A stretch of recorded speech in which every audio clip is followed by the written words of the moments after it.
Gracias, señora presidenta. Buenas tardes de nuevo a todos. La cuestión de la lengua en esta autonomía es uno de los grandes problemas que llevamos décadas arrastrando.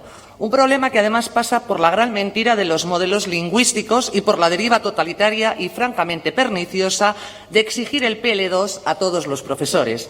La educación pública debe garantizar un nivel muy alto de conocimiento del español al terminar la etapa obligatoria, pues el nivel de competencia de un idioma no se garantiza única y exclusivamente hablándolo en la calle. Un estudiante español, viva donde viva, debe terminar la ESO teniendo un conocimiento muy alto de la lengua principal de España, el español. En este debate tampoco podemos obviar lo gravemente perjudicial que es para nuestro sistema educativo limitar el número de profesores que puede dar clases en los centros de enseñanza, ya que les obligan a conocer un idioma que no es el prioritario en esta región, por mucho que a ustedes esto no les importe. He leído en la justificación de PP Ciudadanos que la situación actual es perniciosa para el euskera porque lo impone y eso produce rechazo. Pero, señor Gil, no solamente es esto, que también estoy de acuerdo con su iniciativa y además votaré a favor, pero la cuestión es el gran negocio que se han montado con el idioma.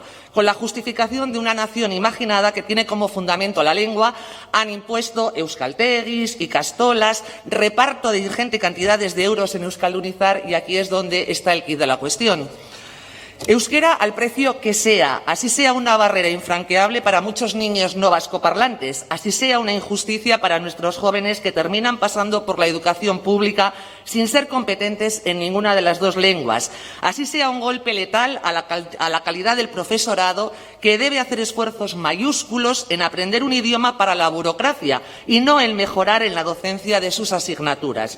Los argumentos son muchos y muy variados, pero dado el tiempo de que dispongo, me centraré en uno. Un argumento que me gustaría que todos los padres y madres del País Vasco tengan en cuenta a la hora de matricular a sus hijos.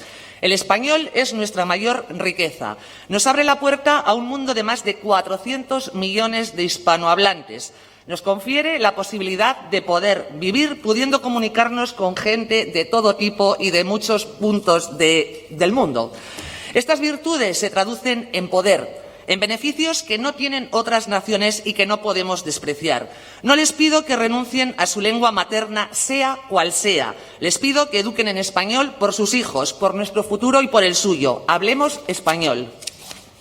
Presidenta, muy brevemente, cuando a este pleno, a este lugar se trae una PNL que quizás a algunos no les guste, creo que merece el mismo respeto que el que traen ustedes y a veces a nosotros no nos gusta, empezando por ahí.